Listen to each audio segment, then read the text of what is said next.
नमस्कार। आज तारीख है 6 मार्च 2026। शुरू करते हैं आज का द हिंदू एडिटोरियल एनालिसिस। आज के लेक्चर की पीडीएफ आप हमारे टेलीग्राम चैनल बेसिक वाला नॉलेज से डाउनलोड कर सकते हैं।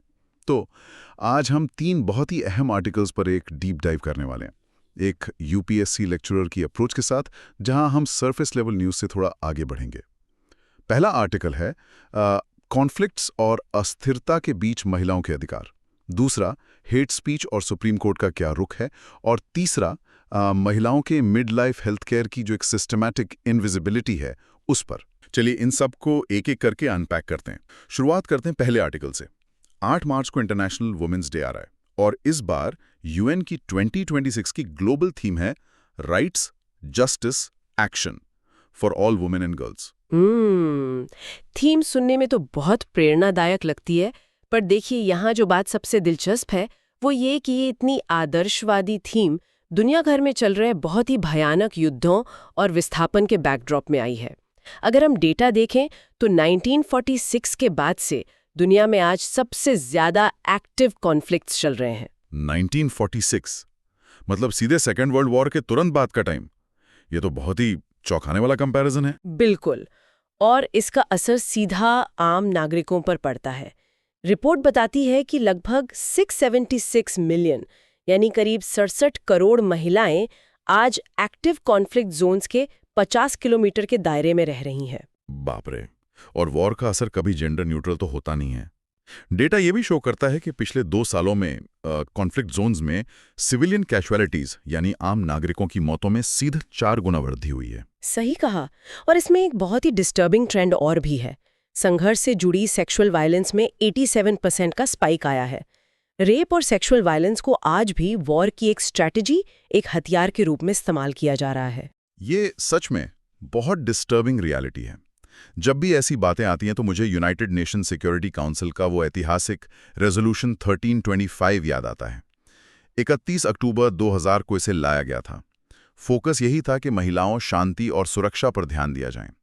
तो आज 26 साल बाद भी इन वादों और ग्राउंड रियलिटी में इतना बड़ा गैप क्यों है? देखिए, इस खाई की सबसे बड़ी वजह यह है कि पीस टॉक्स यानी शांति वार्ताओं की टेबल से महिलाओं को पूरी तरह बाहर रखा जाता है। अगर हम 2024 का डेटा देखें तो 10 में से 9 पीस प्रोसेसेस में एक भी महिला नेगोशिएटर नहीं थी।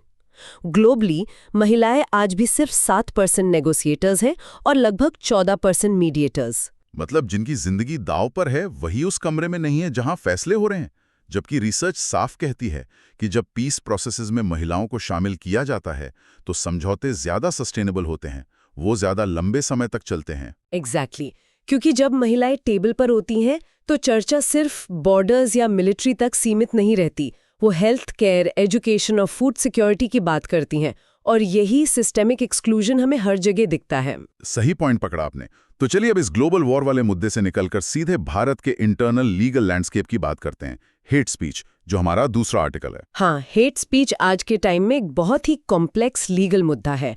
हाल ही में 26 फरवरी को गुवाहाटी हाई कोर्ट ने असम के चीफ मिनिस्टर हिमंता बिस्वा शर्मा को उनके अलेज्ड सांप्रदायिक भाषणों के लिए एक नोटिस जारी किया है। और ध्यान देने वाली बात यह है कि इससे पहले याचिकाकर्ता सुप्रीम कोर्ट गए थे। हाँ, वहाँ चीफ जस्टिस सूर्यकांत की वो टिप्पणी काफी चर्चा में रही कि इलेक्शन आते ही अदालतें पॉलिटिकल अखाड़ा बन जाती हैं। इसीलिए एससी ने जनवरी में जो 2021 से पेंडिंग हेट स्पीच केसेस थे उन्हें भी क्लोज कर दिया था और हाईकोर्ट जाने को कहा था। बिल्कुल, और यहाँ से एक बहुत बड़ी लीगल डिबेट शुरू होती है। द हिंदू में कानूनी विशेषज्ञ शाहरुख आलम और हारिस वीरान के बीच इस पर एक बेहद डिटेल्ड डिबेट आई है। सबसे बड़ा सवाल तो यही है कि हेट स्पीच को लीगली डिफाइन कैसे किया जाए। यहाँ मुद्दा सच में बहुत दिलचस्प हो जाता है, क्योंकि हेट स्पीच हमेशा सीधे दंगे भड़काने वाली आवाज नहीं होती। आलम ने एक डॉग विसल्स का कॉन्सेप्ट समझाया है। हाँ, डॉग विसल्स यानी ऐसी आवाज जो सिर्फ टारगेट ऑडियंस को समझ आए। एग्जैक्टली, मतलब नेता या वक्ता ऐसे शब्दों का इस्तेमाल करते हैं जो सुनने में आम लगते हैं पर टारगेट ऑडियंस उनका खतरनाक मतलब समझ जाती है। इसे कानून की भाषा में प्लॉजिबल डिनायबिलिटी कहते हैं। वक्ता आराम से मुकर सकता है कि मेरा वो मतलब तो था ही नहीं। सही कहा। और असल में हेट स्पीच सिर्फ बुरे शब्दों का इस्तेमाल नहीं है, ये पूरी तरह से अनइक्वल पावर हायरार्कीज का खेल है। जो कमजोर हैं उन्हें और दबाने का एक तरीका। लेकिन इस पर कोर्ट के ऑर्डर्स तो काफी स्ट्रिक्ट रहे हैं ना। जैसे 2018 का तहसीन पूनावाला केस, जिसमें मॉब लिंचिंग रोकने के लिए हर राज्य में नोडल ऑफिसर्स बनाने की बात थी, या फिर 2023 का वो ऑर्डर जहां एससी ने कहा था कि सुओ मोटो एफआईआर दर्ज होनी चाहिए। ऑर्डर्स तो हैं, पर ग्राउंड पर इम्प्लीमेंटेशन कहाँ होता है? इसी पर हारिस बीरन एक बहुत इंटरेस्टिंग लीगल कॉन्सेप्ट लाते हैं, कॉन्स्टिट्यूशनल टॉर्ट। उनका कहना है कि अगर स्टेट या पुलिस एक्शन लेने में नाकाम रहती है तो उन्हें अकाउंटेबल ठहराया जाना चाहिए। स्टेट को पीड़ितों को मुआवजा देना चाहिए। ये सुनने में काफी प्रैक्टिकल लगता है कि स्टेट पर सीधी फाइनेंशियल या लीगल जिम्मेदारी डाल दो। हाँ, पर अलम इसमें एक बहुत वैलिड चिंता जताती हैं। वो वार्न करती हैं कि अगर हम हेट स्पीच को रोकने के लिए नए और ज़्यादा सख्त पीनल प्रोविजंस लाएंगे तो उनका मिसयूज भी बहुत आसानी से होगा। ये कानून उन्हीं कमज़ोर वर्गों की आवाज़ दबाने के लिए इस्तेमाल हो सकते हैं जिन्हें बचाने के लिए इन्हें बनाया गया था। ये तो सच है, जैसा कि 2025 के कर्नाटका हेट स्पीच बिल में देखा जा रहा है। वो बिल सिर्फ लॉ एंड ऑर्डर या फिजिकल वायलेंस पर फोकस करता है। उसमें जो ढांचागत या स्ट्रक्चरल भेदभाव है उस पर कोई ध्यान नहीं दिया गया। एग्जैक्टली और यही सिखाता है कि सिर्फ कानून अकेले इस प्रॉब्लम को ठीक नहीं कर सकते। हमें एक सोशल कंसेंसस की ज़रूरत है जहां समाज खुद इन स्टीरियोटाइप्स और प्रोपेगेंडा को पहचाने और रिजेक्ट करे। बिल्कुल सही बात है। अब इस लीगल डिबेट से वापस महिलाओं के मुद्दे पर आते हैं, पर इस बार हेल्थ केयर के लेंस से। ये हमारा तीसरा आर्टिकल है। शुरुआत एक बहुत बड़ी सक्सेस स्टोरी से करते हैं। भारत का मैटरनल मोर्टेलिटी रेशो यानी एमएमआर काफी इंप्रूव हुआ है। साल 2000 में ये आंकड़ा 362 था, जो 2023 में घटकर लगभग 80 हो गया है।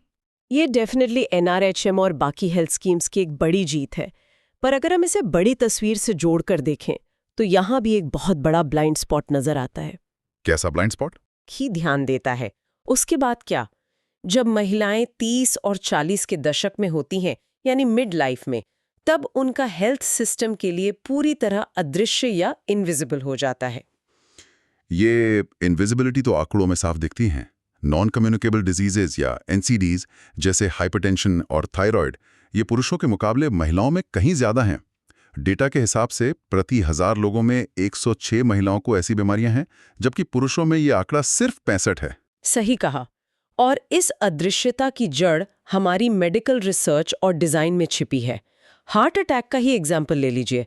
महिलाओं में इसके लक्षण पुरुषों से बिल्कुल अलग होते हैं। उन्हें सीने में उतना दर्द नहीं होता, बल्कि अचानक थकान, सांस फूलना या जबड़े में दर्द होता है, जिसे अक्सर गैस या स्ट्रेस समझकर गलत डायग्नोज कर दिया जाता है। ये डिफ़ॉल्ट सेटिंग सच में जानलेवा है। और सिर्फ बीमारियां नहीं, मेडिकल टूल्स भी। आर्टिकल बताता है कि गायनेकोलॉजिकल एग्जाम्स में इस्तेमाल होने वाला स्पेकुलम 19वीं सदी के बाद से डिज़ाइन में इवॉल्व ही नहीं हुआ। या फिर ऑफिस की चेयर्स और सेफ्टी इक्विपमेंट्स, ये सब एक एवरेज मेल बॉडी को डिफ़ॉल्ट मानकर बनाए गए हैं, जबकि महिलाओं का सेंटर ऑफ मास बॉडी में थोड़ा नीचे होता है। बिल्कुल, पूरी दुनिया की डिजाइन सिर्फ आदमियों के आसपास घूम रही है। इसका एक ही सोल्यूशन है, हमें अब लाइफ कोर्स अप्रोच अपनानी होगी। एनएचएम ने ब्रेस्ट और सर्वाइकल कैंसर के लिए पॉपुलेशन बेस्ड स्क्रीनिंग शुरू की है, जो एक अच्छा कदम है, लेकिन इसमें एनीमिया और ऑटो इम्यून डिसऑर्डर्स जैसी बीमारियों को भी शामिल करना होगा। और इसी बात पर मुझे लेखक सत्य श्रीराम का वो कंसेप्ट याद आ रहा है। उन्होंने वुमेन्स डे की थीम को गिव टू गेन से जोड़ा है। मतलब महिलाओं के हेल्थ में इन्वेस्ट करना सिर्फ बराबरी का काम नहीं है। अगर मिड लाइफ महिला हेल्दी होगी तो परिवार फाइनेंशियली स्टेबल रहेगा, वर्क प्लेसेस में प्रोडक्टिविटी बढ़ेगी और पूरी इकोनॉमी को एक बड़ा फायदा होगा। सही कहा, ये हार्डकोर इकोनॉमिक्स भी है। तो इन सब का आखिर क्या मतलब है? आज के इन तीनों टॉपिक्स का अगर हम एक क्विक रिकैप करें तो हमने देखा कि ग्लोबल वॉर्स में महिलाओं पर वायलेंस बढ़ रहा है और उन्हें डिसीजन मेकिंग से गायब रखा गया है। फिर हमने देखा कि हेट स्पीच जैसी बीमारी को रोकने में हमारा लीगल सिस्टम उन्हीं पुराने स्ट्रक्चर्स में उलझ गया है। और आखिर में हेल्थ केयर में मिड लाइफ महिलाओं की अदृश्यता, जहां सब कुछ एक मेल डिफॉल्ट पर चल रहा है।